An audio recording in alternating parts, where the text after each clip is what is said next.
What's the difference between service animals and emotional support animals? Emotional, yeah.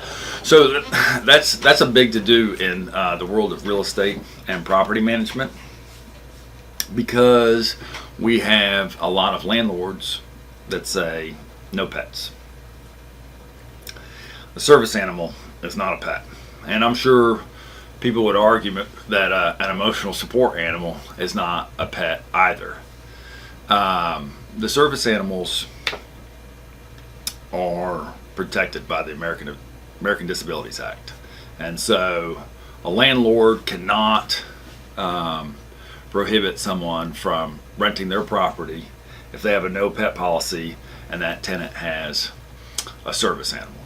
I mean, a service animal is certified, but it is performing a genuine service as far as helping a blind person get around, or someone that doesn't have full use of their legs or their arms, and getting things, retrieving things for them. So service animal is much different.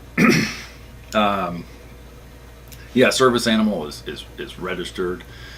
The emotional support animals were registered too, but it got to the point where a therapist, a psychiatrist, a psychologist, a general physician, a dermatologist could write a letter and say, you need this emotional support animal.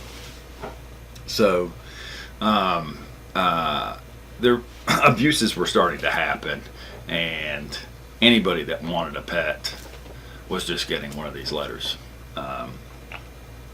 We had a horrible situation where a family lost their house due to fire, and they had 2 dogs, a cat, and a ferret.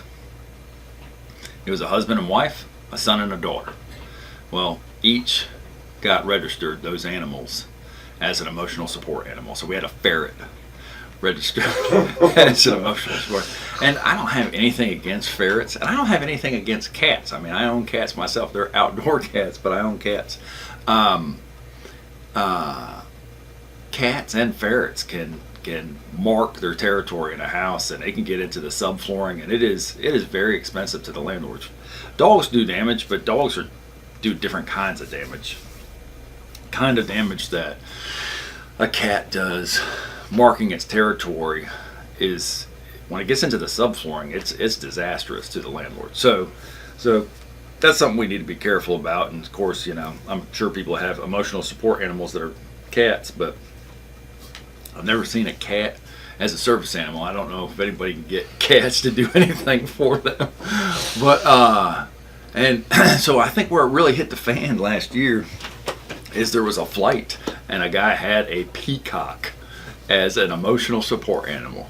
And finally the transit authority and the airlines has said enough already. And so somebody pushes it too far. I'm sure that there are people I'm sure we have veterans that are suffering from post-traumatic stress syndrome, and I think there are people that genuinely need emotional support animals. But in the world of real estate, in the world of property management, it has to be a genuine service animal to get beyond the no pet situation.